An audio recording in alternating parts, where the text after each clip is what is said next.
Scott, first, congratulations. This has to be just a big night for you, particularly with the 2-1 margin. Were you expecting it to be that significant?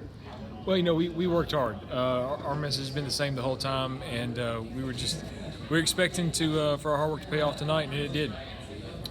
In particular, what did you think was the most important thing that voters picked up on that they want to see in a new mayor?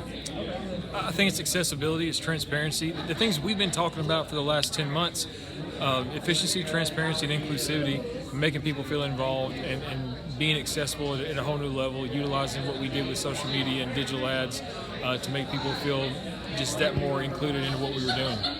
You got a little bit of time, maybe 2 weeks before you a little bit of a breathing space, but you've talked about a 30-day plan online, and we talked about that last Tuesday night. What do you really think are going to be priorities as far as that 30-day plan is concerned? I think it's getting people in place, establishing a legitimate budget committee that's going to look at our outcomes-based systems that we're going to implement, communications, getting the right people in place first so we can start moving the initiatives forward. In particular, you talk about younger people, and let's doing what is necessary to try to get more of them to stay here. Yeah. How do we begin to make the early strides toward that? I think we're doing it already. This campaign has been about every generation, and as we start looking at those boards and commissions that the city appoints, including those 20, 30-year-olds on those boards and commissions if they're interested, making sure that they're included, that they know that they have a voice and that they have a seat at the table. This has been one of these campaigns that was run, in particular the runoff, was run in a very gentlemanly way, and the way most people, when they're asked, they say they prefer a political campaign. Anything that you would say to Jerry Woods tonight? I have so much respect for Jerry Woods. I thoroughly enjoyed running alongside him, especially these past 6 weeks.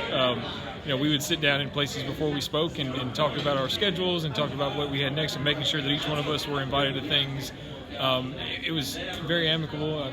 Jerry and I have had a relationship well before this race, and so I look forward to working with him after this. Got two final things. One is this community has been so divided largely over school issues in the last 10 months in particular. What can, even though you don't have governing authority over it, what can a mayor of this city do to try to help heal some of those breaches and differences? Well, the mayor doesn't have authority, but the mayor has a platform. And so we have to use that platform to make sure that we're building bridges. Whatever agendas are there, that's one thing that we've talked about too this whole campaign. Our administration is going to be one built on best ideas, not on agendas. And so reaching over and talking with folks and using that platform to make sure that we're building a city, a county, and a community that's built on ideas, that has a vision toward the future, a collective vision, and can all work together. And final thing, you couldn't help but think about your grandfather tonight, I'm sure. Just your thoughts in that category. I stopped by Riverside Seminary today and just talked to him for a minute before I went down to Southside.